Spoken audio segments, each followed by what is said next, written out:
Prescott is fully operational now and fully staffed, and we're going to talk about that a little bit. But I want to talk a little bit about how we got here. Public projects are always inherently bureaucratic and lengthy, and the process by which we go, putting all of this together takes a little bit of time, but this one took a little extra time. 27 years from the time that it was identified as a need to the time that it's fully operational here in Yavapai County. 7 different boards of supervisors, 4 different sheriffs, 3 different county attorneys, 4 different jail district sales tax elections to get to this point. But we are finally here. So let's see what that looks like.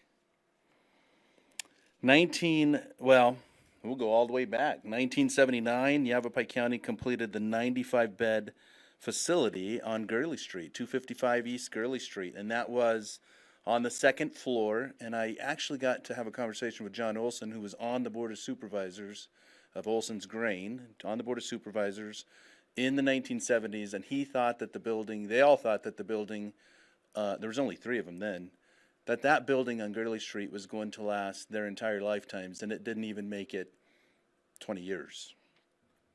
And that was due to the explosive growth that Yavapai County was seeing then and is still seeing now. So in 1997, 40 beds were added, and it became a 135-bed capacity jail. And Camp Verde had a 54-bed jail that was finished in 1989. So we operated at, this thing rocks a little bit there. There we go. We operated at 180% capacity from 95 to 97 routinely. And the Camp Verde jail operated at 135% capacity. And that, of course, led to what we were is known as the CRIPA investigation. That was the Department of Justice. They came to Yavapai County and they did their own investigation into the jail operations of Yavapai County, and they made a couple of key findings. Number one was the severe overcrowding of both the jails, and the second was the failure to protect the inmates from violence, and that was due to the overcrowding. And it was pretty clear at that point Yavapai County was going to have to do something to increase the bed capacity or the size of the Yavapai County jail. So Yavapai County had began already construction on another 120-bed housing unit in Camp Verde, and that opened in October of 1997, and that increased the Yavapai County bed capacity, or the Camp Verde bed capacity, to 174 beds. By July of 2001, capacity of both Prescott and jails was 325 beds, and we were running, or 312 beds. We were running at 128% of capacity. And that's when the beginning of the planning phases of the 480-bed, what we call the Twin Towers, which was over in Camp Verde, began. Now, this is an important, I think it's important to note at this time that Yavapai County, the Board of Supervisors, and Sheriff Buchanan recognized that jail really should have been built in the Prescott area. And they looked for areas to build it. They looked for property to build it on, to buy, to purchase, and whatnot, and they were unable to come up with anything that didn't have significant public opposition or different challenges with it during that time. And they didn't have a lot of time because they needed more bed space. So they decided, because we had now this is a picture of the Camp Verde jail facility, and you look at, on the bottom it says 2004. Those 2 housing units were completed as a result of that and opened in 2004. So in 2000, state law changed, and one of the things that Yavapai County was dealing with was the challenges of funding the jail. And it was funded primarily through per diem charges to the agencies that used it, which is allowed by law, and property taxes.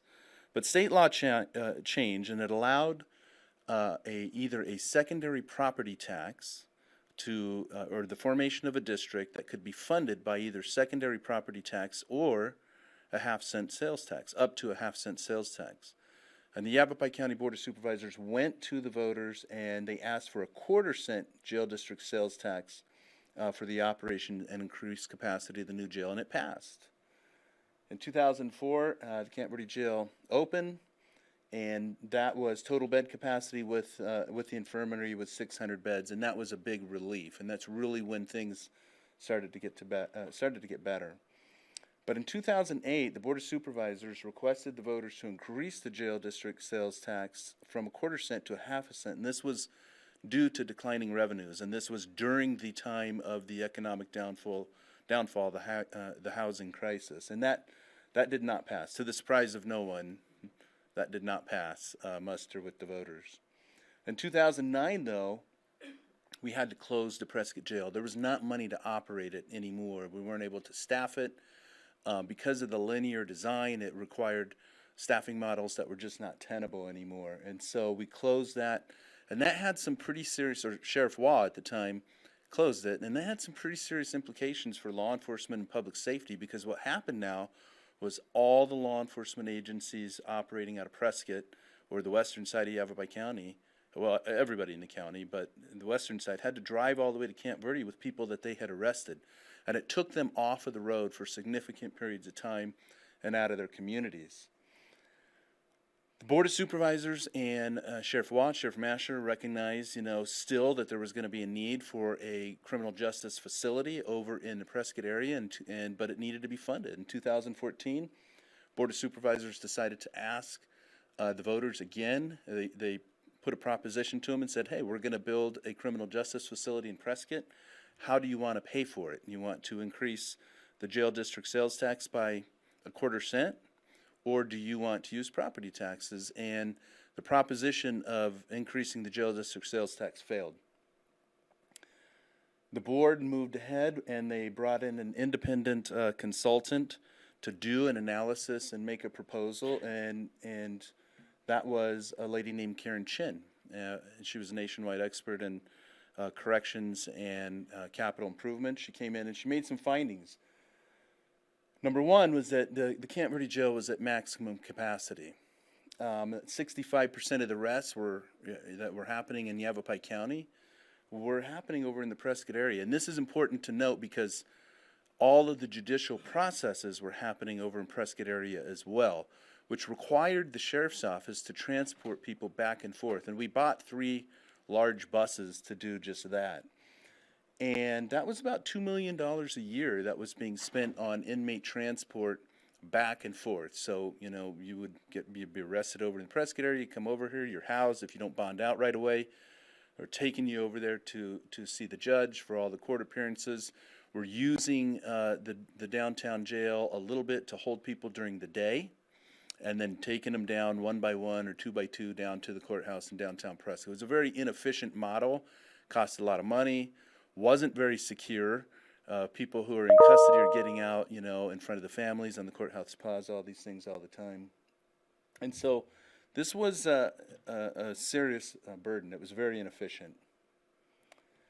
So some recommendations were made, and we recognize that even though that 480 beds probably would have served us better over in the Prescott area, that was not on the table, and we still needed to be able to use that jail capacity. We didn't need to build another 480 beds or huge jail over in the Prescott area. We needed to come up with a way that we didn't increase the bed capacity beyond what was feasible financially, but we needed that criminal justice facility in Prescott. So the Chin report proposed a 150-bed jail to eliminate the transport to downtown Prescott, and she also zeroed in on something else, and that was programs. And she basically said, we need to, if you're going to manage your jail population, you need to be doing some things to do that. Diversion, different things like that. And that's when Reach Out began. And that was the nationwide model now that is Reach Out, where we're screening every inmate that upon their entry into jail, forming partnerships with the stakeholders through the Yavapai County Criminal Justice and Mental Health Coalition, and we're connecting to care upon release.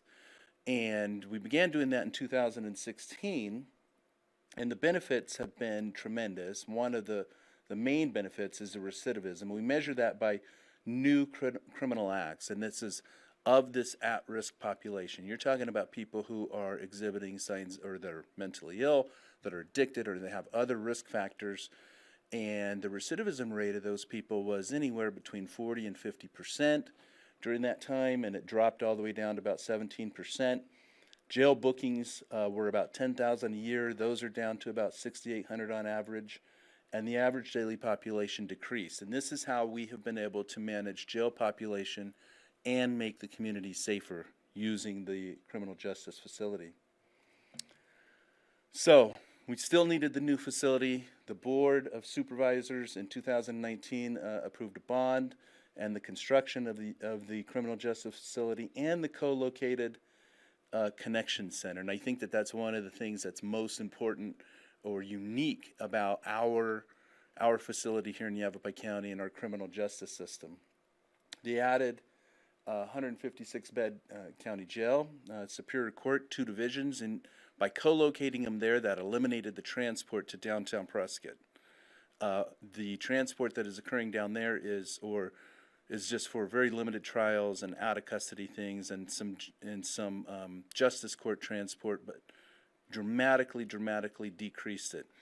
And it made the system efficient, much more efficient, because you could have people housed there at the facility. Judges can see them easily. You don't have to drive them all over. You don't have to put in a judge's, an order, wait for a week to get them over to Prescott so that they can see the judge. County attorney, public defender, clerk of the court, and of course the connection center. Now the connection center, yes sir. Before you go on to that, I'm sorry to interrupt, but this also then we were able to reestablish the bookings taking place in the Prescott area. Yes, that's a good point. Thank you, Mr. Chairman. We had, Sheriff Masher had reopened very limited portion of the Prescott jail on Gurley Street just for bookings, but we didn't have medical there, and we didn't have a lot of the service that we needed to accept a lot of the bookings that were occurring, forcing law enforcement to still drive over to the Verde. Now we have full booking, full infirmary, all of the services. Law enforcement never has to bring any of their arrestees over to the Verde Valley, which is an important point to make. The Connection Center, though, is one of the more unique pieces because this is your reentry center. People who are arrested, screened, identified as having behavioral health issues, connected to either treatment or some other type of service, so they're not just being released out onto the street or the highway, and are now coming out of the facility into the Connection Center where that's occurring. And that's being run now by our Yavapai County Health Department, which the health director is here, Ms. Horton, and they've got fantastic staff there, completely bought in, and it's working very well. But the less talked about piece that I think is more interesting and more innovative is the co-location of Title 36 in that facility.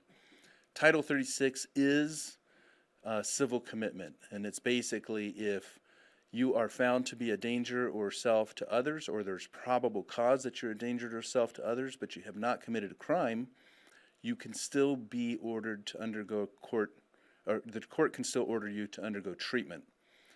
And that responsibility had been delegated to the counties to identify who was going to provide that treatment and who was going to provide the Title 36 services many years ago. And the legislature thought it would be, even though the counties are not behavioral health treatment providers, the legislature thought it would be a good idea to have the counties do it.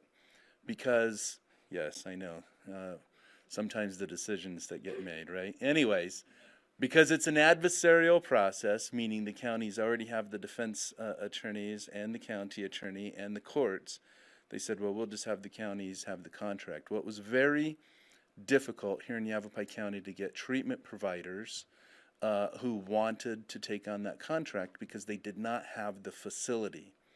So when we built this, we included the 16-bed inpatient psych facility there so that Title 36 can occur right there on site, right where the county attorneys are, right where the defense attorneys are, right where the court is, right where the jail is. with the idea that we could leverage some economies of scale. The jail prepares the food, does the laundry, provides some security as needed. And law enforcement, if they have people who they are trying to get into the Title 36 system, now could just come to one location and they don't have to go, prior to this, they have to go to the hospital, or they have to go to, wherever.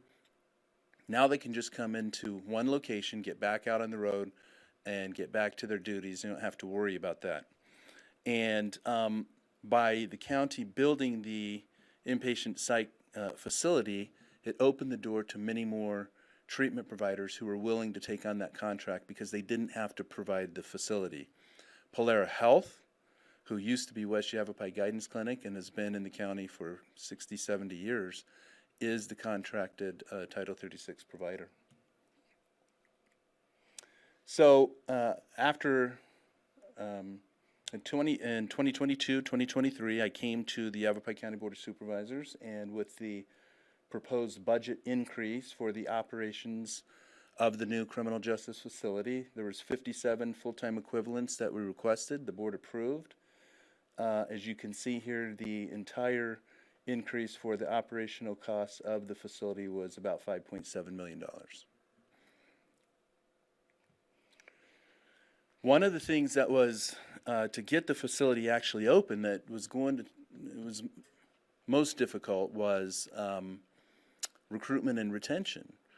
Law enforcement was struggling terribly to get people into this business, whether it's corrections, whether it's law enforcement, doesn't matter. In 2020 and 2021, 2022 even. And we working with the Board of Supervisors, we did do a compensation study. Evergreen came in. They made some recommendations. The board also agreed to implement those recommendations. Thank you very much. We increased salaries for Detention Officer 1 by 20%, starting Detention Officer 2 by 20%. We also went to the Arizona legislature and asked for hiring and retention bonuses to be provided by the state for all the sheriff's deputies and correction officers in the state. That in total award was $54 million in 2022. Yavapai County got $3.5 million, and we used that for $10,000 in retention bonuses of the staff that we had, and we're using that for $5,000 hiring bonuses for the people that were coming in. And all of this effort that we have worked together on, that you have worked with me on, is having a tremendous impact on recruitment and retention. 199 total uniform positions, and the current vacancy rate is 7%, and which is about 15 vacancies total. But we also have 6 people in the backgrounds that we anticipate hiring very soon. This vacancy rate for corrections is unprecedentedly low by state standards, and I talk to all the sheriffs all the time, and this is because Yavapai County is doing something right here. So thank you all for your efforts in staffing and operating the jail. So here's the timeline of events. We got a temporary certificate of occupancy in June of 2023. But I'm here to tell you, and I'm sure that our facilities director will attest to this, we were not ready to fully populate the jail. There were a lot of bugs and a lot of things that had to be worked out. But we did open court services and intake on July 17th, 2023. We got the total, or the actual certificate of occupancy on November 17th, 2023. December 3rd, we opened medical, which was the infirmary. February 19th was phase 3 of the kitchen, laundry. And then, of course, this week, housing. Phase 4 is our partial housing, which we have about 60 inmates in the jail now. And by the end of this month, we'll be fully operational and transition to from 108% operational capacity to about 80% operational capacity over in Prescott. So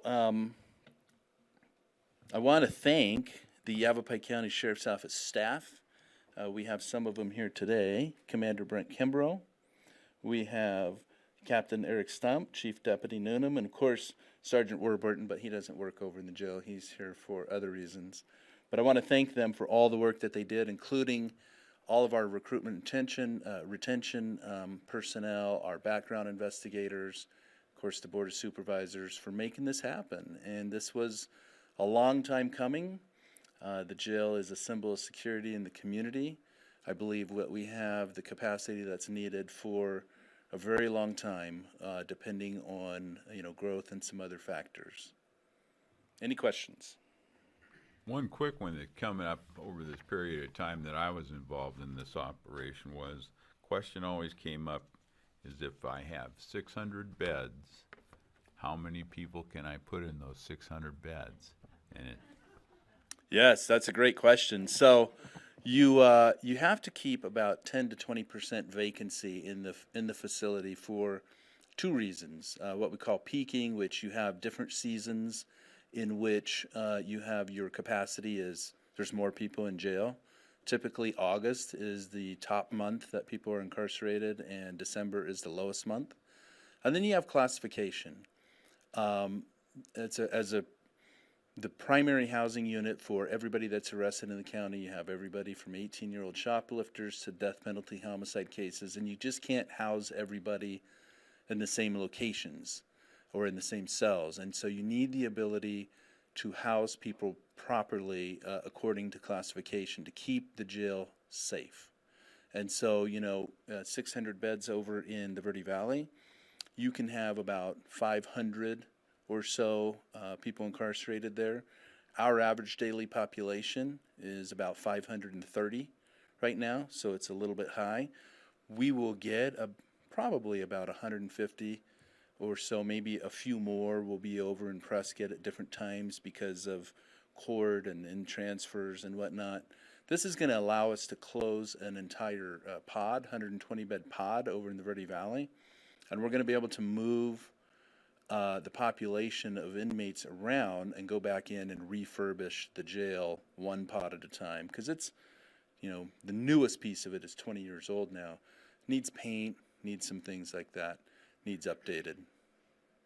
the classification most folks don't understand is that if you have 600 bed, that doesn't mean you can have 600 inmates. That's That right. would be the maximum.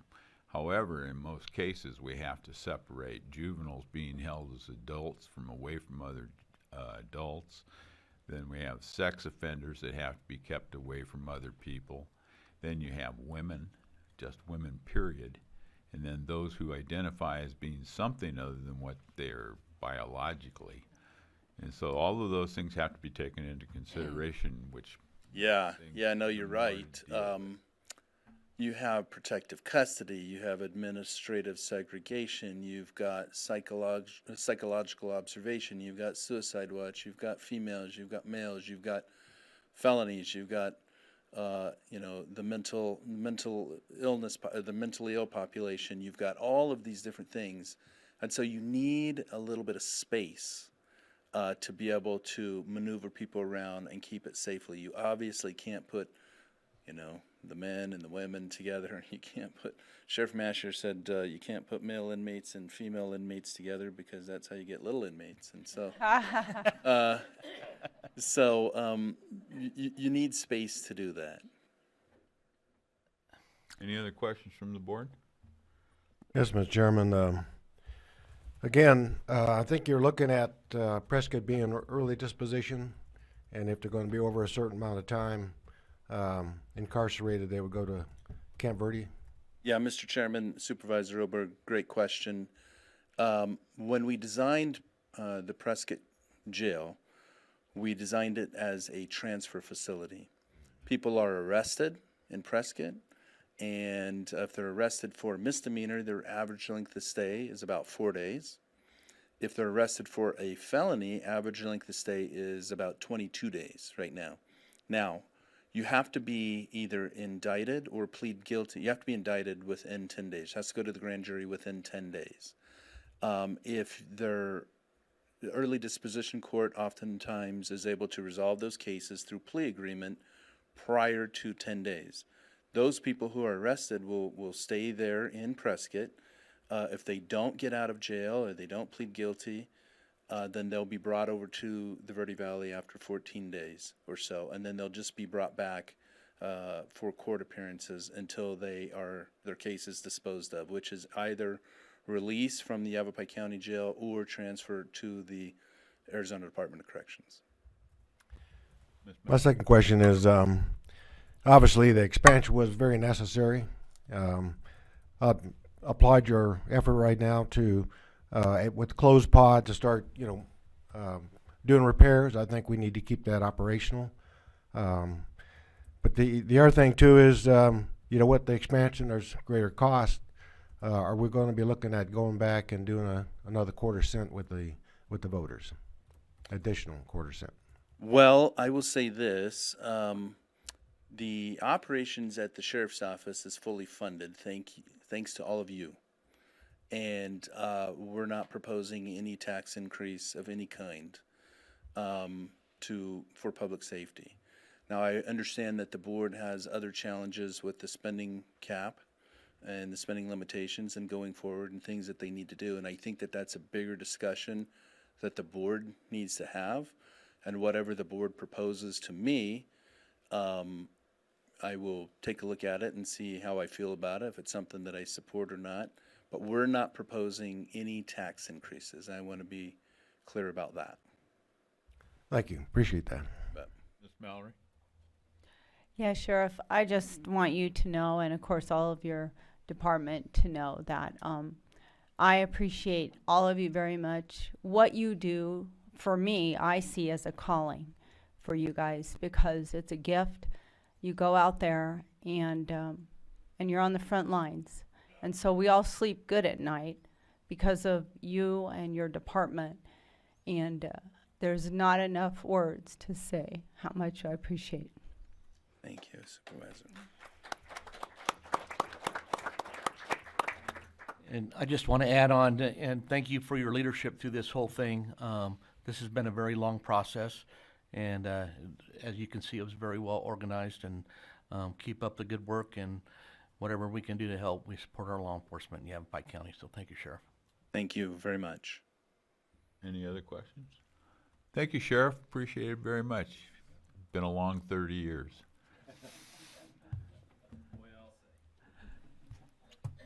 Okay, with that, we're going to take about a 10-minute break. Is that good enough?